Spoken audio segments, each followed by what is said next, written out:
Hello बच्चों, my name is Shivam Chauhan और मैं अपने YouTube channel Shivam physics classes पर आपका बहुत बहुत स्वागत करता हूं।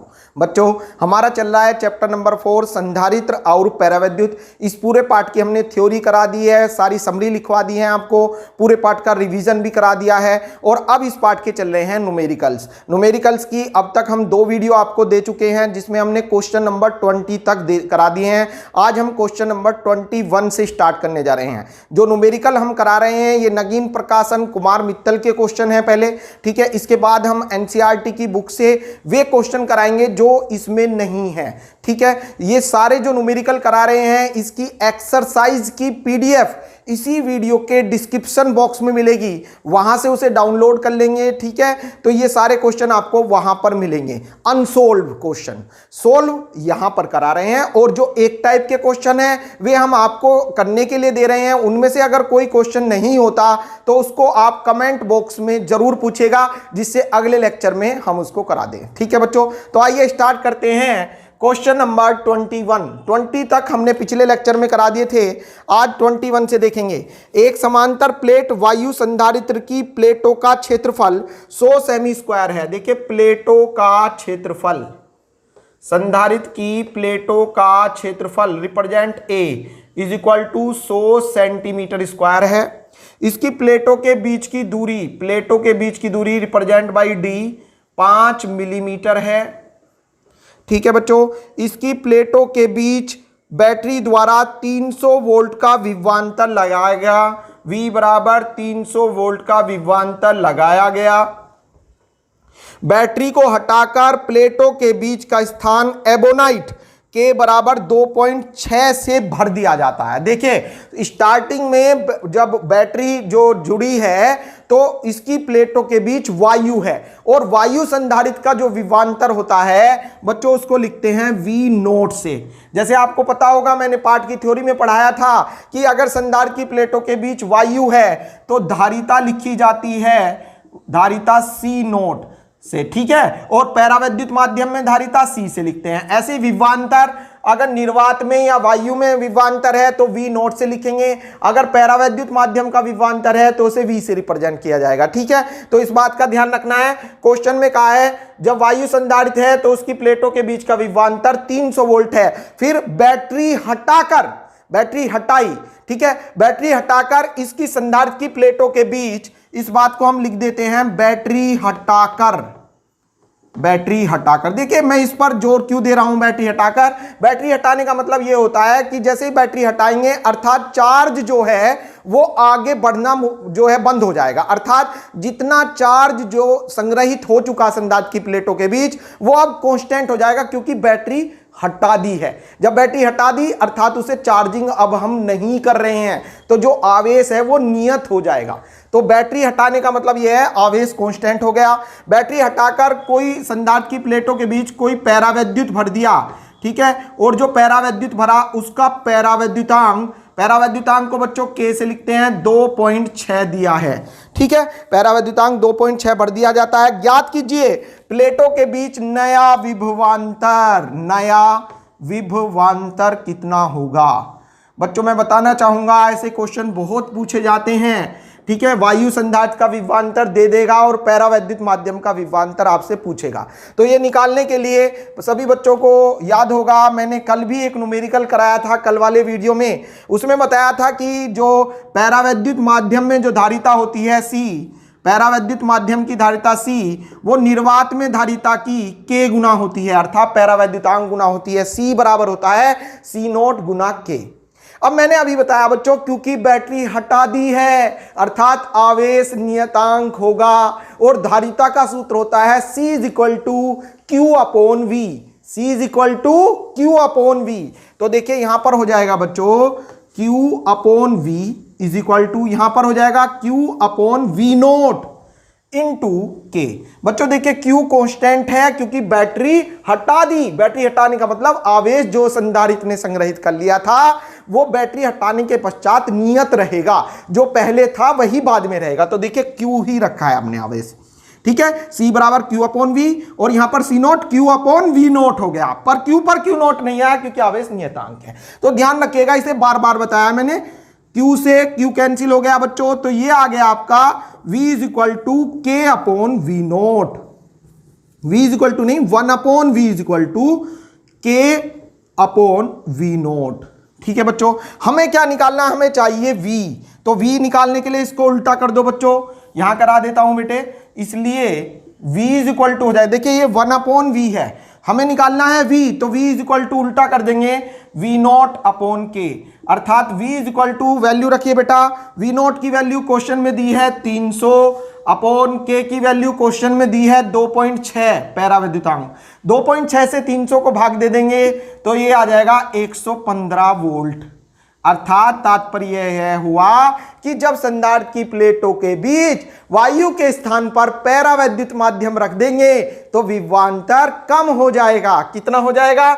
115 वोल्ट। पहले कितना था देखिए 300 वोल्ट, अब कितना हो गया 115 वोल्ट। तो ये पहला पार्ट हुआ, 21वें क्वेश्चन का पहला पार्ट आपके समझ में आ गया होगा।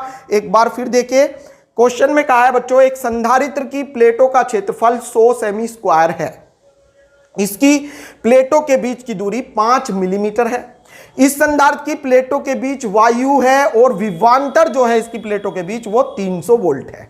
इसके पश्चात क्वेश्चन में कहा कि संधारित्र की प्लेटों से जो बैटरी जुड़ रही थी उसको हमने हटा दिया, बैटरी हटाई और संधारित्र की प्लेटों के बीच पैरावैद्युत भर दिया, वायु के स्थान पर पैरावैद्युतांक भर दिया और पैरावैद्युत पदार्थ जो भरा उसका पैरावैद्युतांक 2.6 हो तो नया विभवांतर कितना हो जाएगा। तो आपको याद रखना है, अगर बैटरी हटा देते हैं तो विभवांतर बदल जाता है, क्योंकि पैरावैद्युतांक भर दिया तो वोल्टेज बदल जाएगा परंतु आवेश वही रहेगा। तो देखिए आवेश नियत रहेगा, तो C बराबर, ये फॉर्मूला सभी बच्चों के याद है क्योंकि इस पाठ में मैंने प्रूफ कराया था, ये C is equal to C naught गुना K। ठीक है बच्चों, C होती है यहां पर पैरावैद्युत माध्यम में धारिता, C नोट होती है निर्वात में धारिता और K होता है पैरावैद्युतांक। C को लिख देंगे C is equal to Q upon V, C naught को लिख देंगे Q upon V naught. Q देखिए कांस्टेंट रखा जाएगा, बैटरी हटाने पर आवेश नियत रहता है, into Q into K, Q से Q कैंसिल तो 1 अपॉन V, देखिए यहां पर 1 बचा ना बेटे, Q से Q कट गया 1 बार, तो 1 upon V is equal to K upon V naught. हमें निकालना है V, तो उल्टा कर देंगे तो V इज इक्वल टू हो जाएगा V नोट अपॉन K, अर्थात V is equal to V naught की वैल्यू है 300 अपॉन K की वैल्यू है 2.6, इसको भाग दिया बच्चों 115 वोल्ट। अर्थात जब संधारित्र की प्लेटों के बीच वायु के स्थान पर एबोनाइट भर देंगे तो विभवांतर पहले से घट जाएगा, 300 वोल्ट था और कितना रह गया 115 वोल्ट। ये पहला पार्ट हुआ है अभी। अब दूसरा पार्ट देखिए बच्चों, ध्यान से समझिएगा, क्वेश्चन टाइम भले ही लगेगा पर समझ में अच्छा आ जाएगा। सेकंड पार्ट है कि संधारित्र की प्रारंभिक और अंतिम धारिताएं क्या है, बिल्कुल निकालेंगे भाई।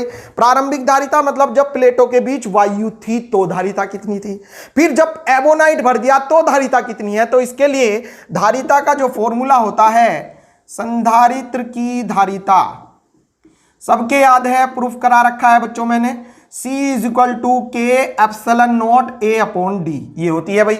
अगर निर्वात माध्यम है या वायु है तो यहां पर C नोट कर देते हैं और K के रिप्लेस हो जाता है 1, तो ये हो जाएगा बच्चों C naught is equal to epsilon naught की वैल्यू 8.85 गुना 10 की घात -12 इंटू A माने प्लेटों का क्षेत्रफल 100 सेंटीमीटर स्क्वायर, इसका मीटर स्क्वायर बनाएंगे आप 100 गुना 10 की घात -4 मीटर स्क्वायर।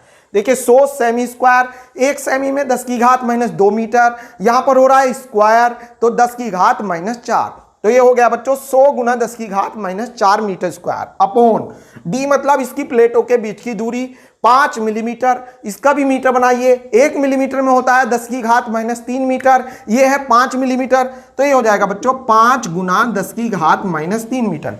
5 से इसे भाग दे देंगे, 5 ही कम 5, कितने बचे बेटा 3, 38 हो गए, पॉइंट लगाइए, 5 सत्ते 35, 5 सत्ते 35, तो C naught is equal to हो गया 1.77 गुना 10 की घात, देखिए बेटे कितनी हो जाएंगी, ये -3 जो है आप इनको ऊपर ले जाएंगे, जब ये ऊपर जाएंगी तो ये हो जाएंगी प्लस की 3 और प्लस की 3 दो पहले से हैं, देखिए ये रही 2, तो 10 की घात 5 हो जाएंगी प्लस की, और 12 और 4 16 माइनस की हैं। देखिए 10 की घात -12, 10 की घात -4, 10 की घात -16 और 10 की घात 3 ये हो जाएंगी, 2 ये हैं तो 10 की घात 5, 10 की घात -16 और 10 की घात -5, 10 की घात +5, तो बच्चों ये बचेंगी 10 की घात -11 फेरड। तो ये धारिता हो जाएगी बेटा, ये कब? जब संधारित्र की प्लेटों के बीच वायु थी। फिर पैरावैद्युत भरने पर, पैरावैद्युत भरने पर धारिता, पैरावैद्युत भरने पर धारिता कैसे निकालोगे बच्चों? धारिता का फॉर्मूला हो जाएगा C बराबर C0 गुना K से। तो ये हो जाएगा बेटा C is equal to, C0 की वैल्यू मेरे पास है 1.77 into 10 to the power -11 into 1.77 into 10 to the power -11 into K means पैरावैद्युतांक, और पैरावैद्युतांक की वैल्यू क्वेश्चन में दी है 2.6। 2.6 की इसमें गुणा करेंगे, धारिता आ जाएगी काय में? फैरड में। ठीक है बेटा, तो ये आपकी पैरावैद्युत माध्यम में भी धारिता निकल जाएगी। आपने देखा 2 पार्ट हो गए, अभी एक पार्ट और है इस क्वेश्चन में। तीसरे पार्ट में कहा है प्लेटों का प्रारंभिक और अंतिम आवेश पृष्ठ घनत्व। आवेश पृष्ठ घनत्व बच्चों मैं यहां पर निकलवा देता हूं। थर्ड पार्ट में कहा है आवेश पृष्ठ घनत्व, आवेश का पृष्ठ घनत्व आप सभी को पता होगा, इसको रिप्रेजेंट करते हैं सिग्मा से, और सिग्मा बराबर होता है Q/A। सिग्मा बराबर Q/A। प्लेटों के एकांक क्षेत्रफल पर उपस्थित आवेश, आवेश का पृष्ठ घनत्व कहलाता है। इसे हम सिग्मा से प्रदर्शित करते हैं। तो sigma is equal to Q/A। अब देखिए Q है यहां पर आवेश। मैंने अभी बताया क्वेश्चन में क्या क्या, बैटरी हटाई है। जब बैटरी हटाई है तो आवेश नियत होगा, अर्थात आवेश का पृष्ठ घनत्व बैटरी हटाने से पहले जितना है, बैटरी हटाने के बाद भी उतना ही होगा। अगेन रिवाइज, आवेश का पृष्ठ घनत्व जो होता है वो इज डिपेंडिंग ऑन चार्ज। आवेश का पृष्ठ घनत्व आवेश पर निर्भर करता है, और क्वेश्चन में मैं बार बार बता रहा हूं चूंकि बैटरी हटाई है अर्थात आवेश नियत है। चूंकि आवेश नियत है अर्थात आवेश का पृष्ठ घनत्व भी नियत होगा। तो आवेश का पृष्ठ घनत्व नियत होगा, सिग्मा बराबर Q/A लगा दिया बच्चों। तो ये हो जाएगा बेटा sigma is equal to, Q को लिख देंगे CV/A, यहां पर हो जाएगा C0, यहां पर हो जाएगा V0 और अपॉन में A। तो sigma is equal to value रख लेंगे बच्चों। C0 की वैल्यू आपके पास है, कहां पर है? ये रही 1.77 गुना 10 की घात -11 इंटू V0 की वैल्यू आपके पास है 300 अपॉन A क्षेत्रफल की वैल्यू भी आपके पास है 100 सेंटीमीटर स्क्वायर। तो इसको लिख देंगे बच्चों 100 गुना 10 की घात -4 मीटर स्क्वायर। बताइए बेटा यहां तक समझ में आया क्या आपके? अब क्या करेंगे, 100 से ये गया 3 बार, 100 3 300। ठीक है, गुणा कर दो बच्चों। तो गुणा करने पर ये हो जाएगा 3 7 21 2 1, 3 7 21 और 2 23 हासिल 2, 3 आ गए बेटा, 3 एकम 3 और 2 5, 5.31 गुना 10 की घात हो जाएंगी। देखिए -11 है और नीचे 10 की घात -4 है। ये जो -4 है इसको ऊपर ले जाइए, +4 हो जाएगी। -11 + 4 अर्थात 10 की घात -7 कूलाम पर मीटर स्क्वायर। ये हो गया बच्चों। तो आवेश का पृष्ठ घनत्व होगा 5.31 गुना 10 की घात -7 कूलाम पर मीटर स्क्वायर। दोनों स्थितियों में यही होगा, बैटरी हटाने से पहले भी और बैटरी हटाने के बाद भी। ठीक है बच्चों, अच्छा समझ में आ गया होगा आपके। अब अगला क्वेश्चन देखिए बेटे, क्वेश्चन 22 में कहा है यदि उपरोक्त क्वेश्चन में, उपरोक्त मतलब ये जो क्वेश्चन आपने किया है इसी में, यदि उपरोक्त क्वेश्चन में बैटरी जुड़ी रहे, बैटरी संधारित्र से जुड़ी रहे, उसको ना हटाएं, तो उपरोक्त क्वेश्चनों के आंसर क्या होंगे? मतलब जो क्वेश्चन उसमें थे सेम उन्हीं के आंसर क्या होंगे? मतलब विभवांतर कितना होगा, धारिताएं कितनी होंगी, आवेश का पृष्ठ घनत्व कितना होगा? तो बच्चों जब बैटरी जुड़ी रहेगी तो मैंने अभी बताया था क्या बदलेगा, आवेश बदल जाएगा। कैसे? देखिए आपने मोबाइल चार्जिंग पे लगाया और चार्जिंग पे लगा के आप घूम के आए, 5-7 मिनट बाद आकर देखोगे कि जो पहले चार्ज था उससे ज्यादा चार्ज हो जाएगा। 20% था, 5 मिनट बाद 25% हो जाएगा, क्योंकि आपने क्या है, चार्जिंग जारी रखी। और अगर आप उसे चार्जिंग पे से हटा दें और चार्जिंग से हटा के थोड़ी देर बाद देखें ठीक है, तो उसके तो सॉफ्टवेयर अपने अंदर आवेश को ग्रहण कर रहे हैं, ठीक है, आवेश को खर्च कर रहे हैं, तो इसलिए आवेश पहले से वहां तो कम हो जाएगा। लेकिन अगर आवेश को हम कांस्टेंट माने, क्योंकि बाहर से तो आवेश आ नहीं रहा है, तो इसका मतलब क्या हुआ, अगर बैटरी हटा देंगे तो आवेश नियत रहेगा, ठीक है, बैटरी जुड़ी रहेगी तो आवेश बदल जाएगा, और अगर बैटरी हटा देंगे तो आवेश नियत रहेगा। इस बात को ध्यान रखना है। तो अगर क्वेश्चन में कहता है बैटरी जुड़ी रही तो अर्थात आवेश बदल गया, क्या चीज कांस्टेंट रहेगी, विभवांतर नियत रहेगा, ठीक है। अगर क्वेश्चन में कहता है बैटरी जुड़ी रही तो क्या नियत है, विभवांतर नियत है। तो बैटरी जुड़ी रहने पर, पहला पार्ट, अगर बैटरी जुड़ी रहे तब विभवांतर नियत रहेगा।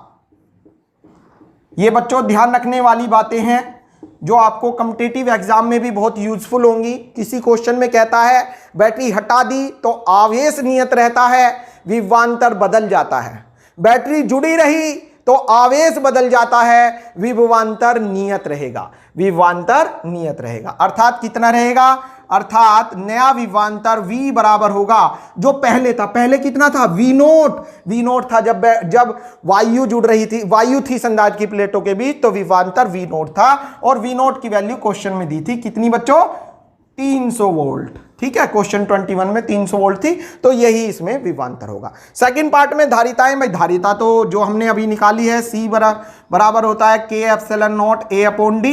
अगर आप निकाल रहे हैं निर्वात में तो यहां पर C नोट आएगा, K नहीं लगेगा, जो हमने इससे पिछले पार्ट में किया था वही आंसर है इसका। और धारिता पैराविद्युत रखने पर K epsilon naught A upon D, ठीक है बेटा। तो धारिता तो दोनों स्थितियों में अलग अलग होगी, निर्वात में ये होगी, पैराविद्युत में होगी। और आवेश का पृष्ठ घनत्व भी यहां पर बदल जाएगा क्योंकि आवेश बदल रहा है। पिछले क्वेश्चन में बताया था कि बैटरी हटाने पर क्या होता है, आवेश कांस्टेंट रहता है, अर्थात आवेश का पृष्ठ घनत्व भी कांस्टेंट रहता है। लेकिन इस क्वेश्चन में क्या है, बैटरी जुड़ी रही अर्थात आवेश बदल रहा है, अर्थात आवेश बदल रहा है तो आवेश का पृष्ठ घनत्व भी बदलेगा। और कितना बदलेगा ये निकालने के लिए आवेश का पृष्ठ घनत्व का फॉर्मूला अप्लाई करिए। थर्ड पार्ट देखिए, आवेश का पृष्ठ घनत्व, आवेश का पृष्ठ घनत्व रिप्रेजेंट करते हैं बच्चों इसको सिग्मा से, और इसकी दो स्थिति होंगी। प्रथम स्थिति क्या होगी बच्चों, सिग्मा बराबर क्यू अपॉन ए। ध्यान दीजिए बटे, sigma is equal to Q के रिप्लेस आप लिख देंगे CV अपॉन ए। अब प्रथम स्थिति कब थी, जब संधारित्र की प्लेटों के बीच वायु थी, और वायु संधारित्र की धारिता C नोट, यहां पर विभवांतर V नोट, मान रख देंगे बेटा। Sigma is equal to C naught कहां है, यहां से आएगा, जो भी निकलेगा आपका V नोट क्वेश्चन में दिया है 300, एरिया 100 सेमी स्क्वायर दिया है, तो 100 गुना 10 की घात माइनस 4 मीटर स्क्वायर, यहां से सिग्मा आ जाएगा। द्वितीय स्थिति में पृष्ठ घनत्व, द्वितीय स्थिति कब है बेटा, जब बैटरी जुड़ी रहे, जब बैटरी जुड़ी रहेगी तो विभवांतर कांस्टेंट रहेगा, अर्थात सिग्मा डैश हो जाएगा बजा Q अपॉन A, यहां पर Q डैश कर दो बेटा, तो ये हो जाएगा sigma dash is equal to Q के रिप्लेस Q बराबर होता है CV, तो C हो जाएगी धारिता। देखिए पैराविद्युत माध्यम बनने पर धारिता C हो जाएगी, और विभवांतर V, परंतु V आपने देखा V और V नोट दोनों बराबर हैं, तो आप यहां पर V नोट लिख सकते हो अपॉन एरिया A। इसमें वैल्यू रख देंगे बच्चों, अंतिम पृष्ठ घनत्व आ जाएगा ये, ठीक है। मैं समझता हूं आपके दोनों क्वेश्चन बहुत अच्छे समझ में आ गए होंगे, ठीक है। अब अगला क्वेश्चन देखिए बेटे, 23 आपके लिए बना है, क्वेश्चन नंबर 24 मेरे लिए बना है। 24 को ध्यान से समझिए। दो संधारित्रों की तुल्य धारिता समांतर क्रम में 24 है और श्रेणी क्रम में 6 है। तो पहले हम मान लेंगे, माना धारिताएं C1 व C2 हैं, माना धारिताएं C1 व C2 हैं। अब क्वेश्चन में कहा है दो संधारित्रों की तुल्य धारिता समांतर क्रम में 24 है, समांतर में तुल्य धारिता कितनी है बच्चों, 24 माइक्रोफैरड, ठीक है। और श्रेणी में 6 है, श्रेणी में तुल्य धारिता 6 माइक्रोफैरड है। तो ये कह रहा है उनकी अलग अलग धारिताएं ज्ञात कीजिए, C1 ज्ञात करनी है, C2 ज्ञात करनी है। ठीक है बच्चों, तो देखिए कैसे करेंगे। दो संधारित्र हैं, इनकी धारिताएं हमने C1 और C2 मान ली। समांतर क्रम में दोनों की कुल धारिता 24 है। तो आप क्या करेंगे, यहां से समीकरण बनाइए। समांतर में तुल्य धारिता का फॉर्मूला C बराबर C1 प्लस C2, तो ये हो जाएगा बच्चों C1 plus C2 is equal to 24, equation number 1 question में दिया है। आगे ये देखिए, श्रेणी में तुल्य धारिता 6, श्रेणी में फॉर्मूला होता है 1/C बराबर 1/C1 प्लस 1/C2, तो ये हो जाएगा 1/C1 plus 1/C2 is equal to 1/C, और 1/C के रिप्लेस आप रख देंगे 6। देखिए ये 6 रख दिया, ये इक्वेशन नंबर 2। अब आपको इसको सोल्व करना है और C1 और C2 के मान निकालने हैं। उसके लिए समीकरण 2 को पकड़ लीजिए, लघुत्तम लीजिए, समीकरण 2 लेते हैं हम और इससे हल करते हैं इसको। समीकरण 2 ली बच्चों, एलसीएम देखिए C1 C2, ये इधर आ जाएगा, ये इधर, mean C2 plus C1 is equal to 1/6। इसकी वैल्यू क्वेश्चन में दी है, देखिए C1 plus C2 is equal to 24। रख दीजिए बेटे 24/C1 C2 is equal to 1/6।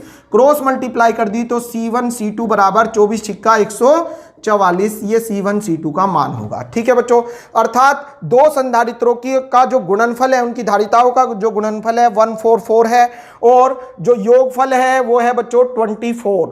तो अब इन दोनों समीकरणों को लीजिए आप, इसको और इसको, इनकी सहायता से आप C1 माइनस C2 निकाल लीजिए। कैसे? आपने एक सूत्र पढ़ा होगा कक्षा 8 से, कक्षा 8 बल्कि अब तो 6 से भी चल जाता है। कक्षा 6 से एक फॉर्मूला था a माइनस बी का होल स्क्वायर बराबर a प्लस बी का होल स्क्वायर माइनस 4ab।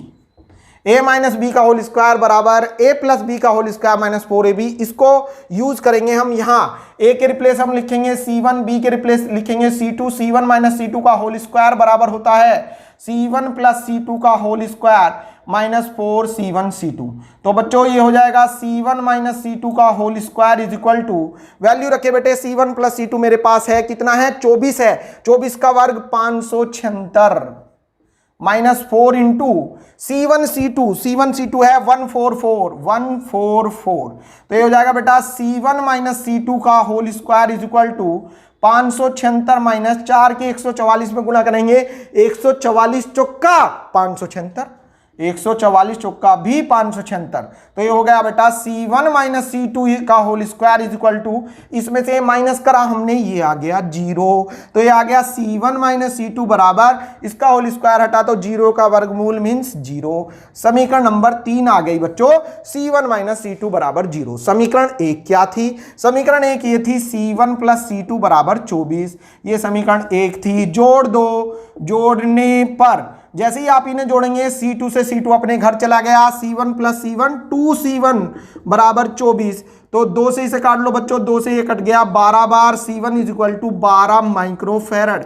तो ये जो C1 की वैल्यू आई 12 माइक्रोफेरड, इसे उठाओ समीकरण 1 में ले जाओ। समीकरण 1 में ले जाने पर, 1 में रखने पर, तो जैसे ही आप इसे 1 में रखेंगे तो ये हो जाएगा 12 plus C2 is equal to 24, या C2 is equal to 24 minus में चला जाएगा, 24 माइनस 12 अर्थात C2 बराबर भी 12 माइक्रोफेरड। तो दोनों संधारित्रों की धारिताएं क्रम से 12 माइक्रोफेरड व 12 माइक्रोफेरड हैं। ठीक है बच्चों, इनका दोनों का जो योगफल है देखिए 12 और 12 24 आएगा समांतर में, और श्रेणी में जोड़ोगे तो 1/12 प्लस 1/12 अर्थात 6 आएगा। ठीक है बेटे, समझ में आ गया? तो ये उत्तर की जांच भी हो गई। 25 इसमें कहा है बच्चों, दो परिवर्ती संधारित्रों में प्रत्येक की धारिता 10 पिकोफेरड से लेकर 500 पिकोफेरड तक बदलती है। दो संधारित्र हैं, हमने मान लिया C1 और C2 दो संधारित्रों की धारिताएं हैं।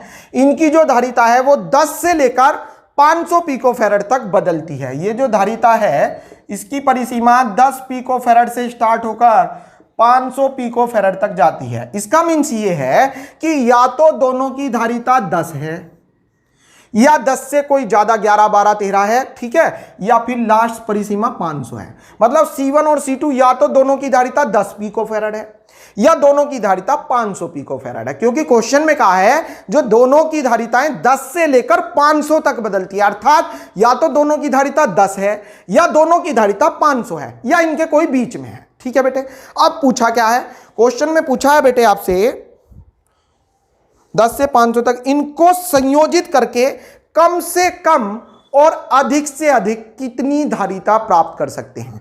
इनको संयोजित करके अर्थात इन्हें जोड़कर कम से कम व अधिक से भी अधिक कितनी धारिता प्राप्त कर सकते हैं, ये आपका क्वेश्चन है। तो बेटा इसको ऐसे करेंगे, देखिए सॉल्यूशन इसका, ये अभी मैंने क्वेश्चन लिखा है जिससे आपके अच्छा समझ में आए। देखिए मैंने अभी बताया दोनों की धारिता 10 से 500 तक बदल सकती है, अर्थात या तो 10 पर रह सकती है या 11 पर दोनों की धारिता, या 12 पर या फिर 500 पर। ठीक है, तो अब हमें इन्हें जोड़ना है दोनों को, और कम से कम बताना है कि कितना मान आ सकता है, और अधिक से अधिक बताना है कि दोनों को संयोजित करके कितना मान अधिक से अधिक प्राप्त हो सकता है। तो कम से कम के लिए तो बच्चों क्या करना होगा, ध्यान दीजिए, जब कम से कम पूछ रहा है तो दोनों का मान कम से कम ले लो, और कम से कम मान क्या हो सकता है, क्वेश्चन में दिया है 10, अर्थात C1 बराबर C2 बराबर दोनों का मान 10 पिकोफैराड ले लें। अब इसको कैसे जोड़े कि मान और कम हो जाए। अगर मैं इनको समांतर में जोड़ूंगा तो C1 प्लस C2 होता है समांतर का सूत्र, C बराबर C1 प्लस C2। तो समांतर में जोड़ेंगे तो 10 प्लस 10 20 आ जाएगा। ठीक है, अगर श्रेणी में जोड़ूंगा तो 1 अपोन में जुड़ेगा और मान कम हो जाएगा, क्योंकि अपोन में भाग का मामला है। तो इसलिए अगर मैं इनको श्रेणी में जोड़ूं, C1 C2 श्रेणी में है, श्रेणी में, तो 1 अपोन C बराबर हो जाएगा 1 upon C1 means 10 plus 1 upon C2 means 10। ठीक है, दोनों 10 हैं, तो 1 अपोन C बराबर एलसीएम 10, और 1 और 1 2, 2 एकम 2, 2 पंजे 10, अर्थात उल्टा कर दो, C बराबर 5 पिकोफैराड। अर्थात यदि दोनों संधारित्रों की धारिता कम से कम लानी है तो इन्हें श्रेणी में जोड़ना होगा, और श्रेणी में जोड़कर कम से कम धारिता 5 पिकोफैराड आ जाएगी। अब देखिए बेटे, अधिक से अधिक के लिए तो बच्चों अधिक से अधिक के लिए मान भी अधिक से अधिक ही लेना होगा। अधिक से अधिक देखिए मान क्या है, 500, तो दोनों का मान 500 ले लो। C1 बराबर C2 बराबर 500 पिकोफैराड ले लेंगे। अब कौन से क्रम में जोड़ूं कि मान और अधिक हो जाए, तो समांतर में जोड़ दो तो मान और अधिक हो जाएगा। तो अधिक से अधिक के लिए, अधिकतम के लिए समांतर में जोड़ दो इनको, समांतर में तुल्य धारिता निकाल दो इनकी, तुल्य मतलब कुल धारिता। तो ये हो जाएगा बच्चों C बराबर C1 प्लस C2, C बराबर 500 प्लस 500, अर्थात C बराबर हो जाएगा बच्चों 1000 पिकोफैराड। इसे बल्कि C की जगह C डैश लिख दीजिए आप, C डैश हो जाएगा। ठीक है बच्चों, ये C आया। तो श्रेणी में कुल धारिता बच्चों 5 पिकोफैराड, जो कि कम से कम मान हो जाएगा। समांतर में कुल धारिता 1000 पिकोफैराड, जो कि अधिक से अधिक मान हो जाएगा। मैं अपेक्षा करता हूं ये क्वेश्चन भी आपके अच्छा समझ में आ गया होगा। ठीक है बच्चों, अब अगला क्वेश्चन देखिए, जो क्वेश्चन नंबर 26। क्वेश्चन 26 में कह रहा है बेटे 100 माइक्रोफैराड का संधारित्र 400 वोल्ट तक आवेशित है। 100 माइक्रोफैराड का संधारित्र, C बराबर 100 माइक्रोफैराड का संधारित्र 400 वोल्ट तक आवेशित है। V बराबर 400 वोल्ट तक आवेशित है। यदि इसकी प्लेटों के बीच की दूरी आधी कर दें, D1 बराबर D, D2 बराबर आधी मीन्स D/2 कर दें, तो कह रहा है नया विभवांतर क्या हो जाएगा। V1 ये था, V2 पूछ रहा है बच्चों। दूरी आधी करने पर नया विभवांतर कितना हो जाएगा, पहला पार्ट तो ये है, नया विभवांतर कितना होगा, और इसमें संचित ऊर्जा में कितना परिवर्तन होगा। सेकंड पार्ट में पूछा है बेटे ऊर्जा में परिवर्तन कितना होगा,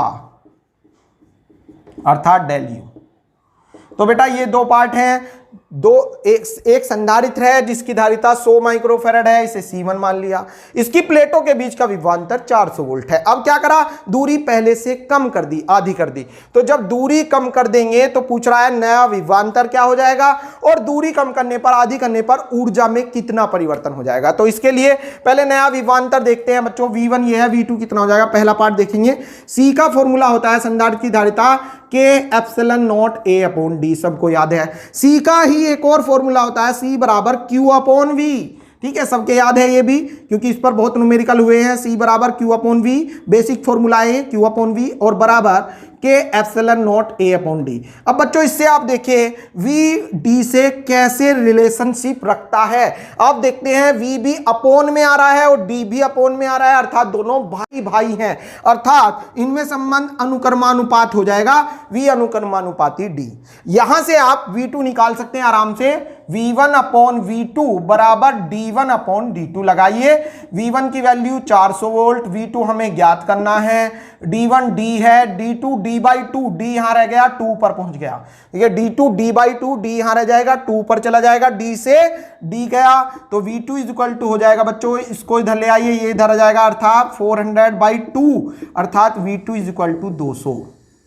तो प्लेटों के बीच का जो नया विभवांतर है वो कितना हो जाएगा, 200 वोल्ट हो जाएगा। मैं अपेक्षा करता हूं ये आपके समझ में आ गया होगा। सेकंड पार्ट देखिए, सेकंड पार्ट के लिए डेल यू निकालना है, तो इसके लिए बच्चों पहले प्रारंभ में ऊर्जा देखिए, प्रारंभ में ऊर्जा, प्रारंभ में ऊर्जा, प्रारंभ में मतलब जब इसकी प्लेटों के बीच की दूरी d थी तो ऊर्जा कितनी है, तो इसके लिए u का फॉर्मूला होता है हाफ CV²।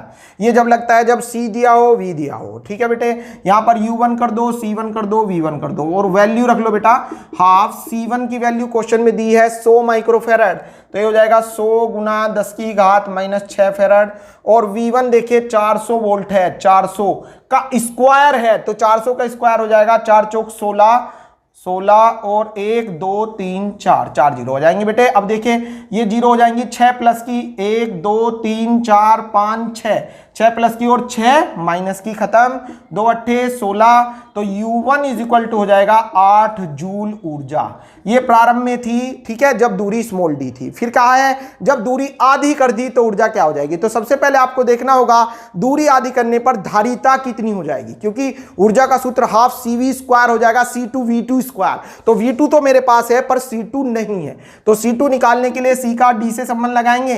संधारित्र की धारिता होती है C बराबर K epsilon naught A upon D। ये फॉर्मूला आपसे कह रहा है कि C जो है D के व्युत्क्रमानुपाती होता है, तो दो स्थितियों में बन जाएगा बच्चों C1 अपॉन C2 बराबर D2 upon D1, D2 upon D1 होगा क्योंकि ये व्युत्क्रमानुपाती है। तो अब मान रखिए बेटे C1 पहले धारिता 100 थी, C2 हमें ज्ञात करनी है, D2 D/2 आधी रह गई, D1 D, अब देखिए D से D कैंसिल, ये इधर ले आओ बच्चों, तो C2 इज इक्वल टू 100 दूनी 200, 200 क्या माइक्रोफेरेड, ये नई धारिता हो गई। तो अब ऊर्जा हो जाएगी, अब ऊर्जा का फॉर्मूला होता है U बराबर हाफ CV², U2 कर दो, C2 कर दो, V2 कर दो, तो U2 is equal to half C2 कहां है, C2 ये रहा 200 माइक्रोफेरेड, तो 200 गुना 10⁻⁻⁶ फेरेड। V2 विभवांतर कितना हो गया था 200 और उसका स्क्वायर, तो 200 का स्क्वायर 2 दूनी 4 और 2 जीरो का वर्ग 4 जीरो, 2 3 4। अब देखिए बेटे 1 2 3 4 5 6, 6 प्लस की और 6 माइनस की खत्म, 2 एकम 2 एक बार, तो U2 बचेगा बच्चों 4 जूल, ठीक है बेटे। तो अब जो है ऊर्जा कितनी रह जाएगी 4 जूल, कब, जब दूरी आधी कर दी। तो परिवर्तन कितना हुआ यहां पर कर देता हूं बेटे, 26वां क्वेश्चन था ये, इसलिए ऊर्जा में परिवर्तन डेल U बराबर U1 माइनस U2, तो डेल U बराबर U1 8 joule minus U2 4 joule, तो घटा दीजिए, तो 4 जूल का परिवर्तन होगा, अर्थात ऊर्जा में 4 जूल का परिवर्तन हुआ, ठीक है बच्चों। तो ये आपके क्वेश्चन समझ में आ गया होगा। अब आपका जो होमवर्क है मैंने यहाँ पर 26 तक कराए हैं, आपको अपने घर से करने हैं। क्वेश्चन नंबर आज मैंने 21 से कराए थे, 21 से 28 तक के क्वेश्चन आपको कर लेने हैं, ठीक है।